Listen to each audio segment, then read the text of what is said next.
আসসালামু আলাইকুম। আমি মোহাম্মদ ফখরুল ইসলাম, বাংলাদেশ ইসলামী ছাত্র শিবির চট্টগ্রাম মহানগর উত্তর শাখার সভাপতি। প্রিয় ভিউয়ার্স, আপনাদের উদ্দেশ্য বলছি, আমি আজকে বিকাল 4টার দিকে, 4টার পরে যখন 5টার দিকে আসরের নামাজের আগে পরে আমি জানতে পারি চট্টগ্রাম কলেজে নয়, কলেজের আশেপাশে একটা ঘটনা ঘটে। সেই ঘটনা নিয়ে চট্টগ্রাম ডিসি সাউথ স্যার আমাকে কল দিচ্ছেন, ওনার সাথে আমার কথা হয়েছে। উনি নিজেও জানে আমি ঢাকায় অবস্থান করতেছি এবং উনি এটা আগে থেকেই জানতো আমি ঢাকাতে আছি। ওনার সাথে তখন কথা অবস্থায় আমি বলছি, ভাই আমি ঢাকাতে আছি।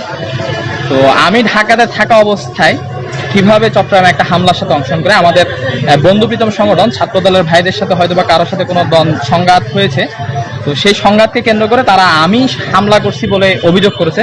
কিন্তু দুঃখের বিষয় হচ্ছে গত 19 তারিখ থেকে আমি ঢাকাতে অবস্থান করছি। আপনারা দেখতে পাচ্ছেন আমি টঙ্গী সরকারি কলেজ গাজীপুরের সামনে অবস্থান করছি এবং গত 19 তারিখ বাংলাদেশ ইসলামী ছাত্র শিবিরের একটা লিডারশিপ প্রোগ্রামে আমি ঢাকাতে অবস্থান করছি, 10 দিনের একটা প্রোগ্রাম। তো আমি এই ঢাকাতে অবস্থান করা অবস্থায় কিভাবে চট্টগ্রামের একটা হামলায় অংশগ্রহণ করতে পারি, এই বিষয়টা আমি খুবই শক। এবং আরো বেশি কষ্টের বিষয় হচ্ছে আমাদের বন্ধুপ্রীতম সংগঠন ছাত্রদের ভাইয়েরা এই অভিযোগ করছে, সেই ভাইয়েরা যাদের সাথে আমরা বিগত ফ্যাসিজমের বিরুদ্ধে আন্দোলনে একসাথে কাঁধে কাঁধ রেখে হামলা করছি। আজকে আমার খুব বেশি কষ্ট লাগছে যে বিষয়টা, যে ফ্যাসিবাদ সরকার দিন পর্যন্ত বাংলাদেশের তারা যে কর্মকাণ্ড প্রচার করে সেই কর্মকাণ্ড আমাদের বন্ধুপ্রীতম সংগঠন ভাইয়েরা করছে। কারাগারে থেকেও আমাদের ভাইয়েরা মামলা আসামি হয়েছে। আজকে আমার সেই চিত্র স্মরণ হচ্ছে, আমি ঢাকাতে থেকেও এমন একটা ঘটনার সাথে সম্পৃক্ত বলে তারা অভিযোগ করছে। এটা খুবই হতাশার, খুবই দুঃখের। আমাদের বন্ধুপ্রীতম সংগঠন থেকে আমরা এমনটা আশা করি নাই।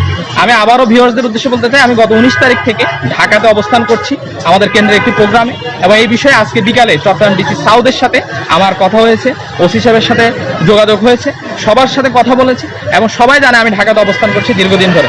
তারপর আমার বিরুদ্ধে এখন অভিযোগ আসলে হতাশার, আসলে লজ্জাজনক। আমি বলতে চাই এই অভিযোগের মাধ্যমে বাংলাদেশ ইসলামী ছাত্র শিবির চট্টগ্রাম মহানগর উত্তরকে এবং ব্যক্তিগতভাবে আমাকে হেয় করার জন্য একদল ফ্যাসিস্ট, যারা বাংলাদেশের স্বাধীনতায় বিশ্বাস করে না, যারা ছাত্রদল ছাত্র শিবির সকল ছাত্র সংগঠনের ঐক্যে বিশ্বাস করে না, তারা এই কর্মকাণ্ড ঘটিয়েছে।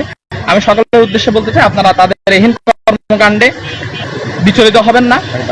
সাংবাদিকদের উদ্দেশ্যে বলতে চাই, সাংবাদিক আপনারা হচ্ছেন জাতির মস্তিষ্ক, আপনাদের আমরা আরো সুন্দর রিপোর্ট আশা করি। রিপোর্ট করার ক্ষেত্রে অবশ্যই আপনাদের যাচাই বাছাই করে করা দরকার যে আসলে ঘটনাটা কতটুকু সত্য।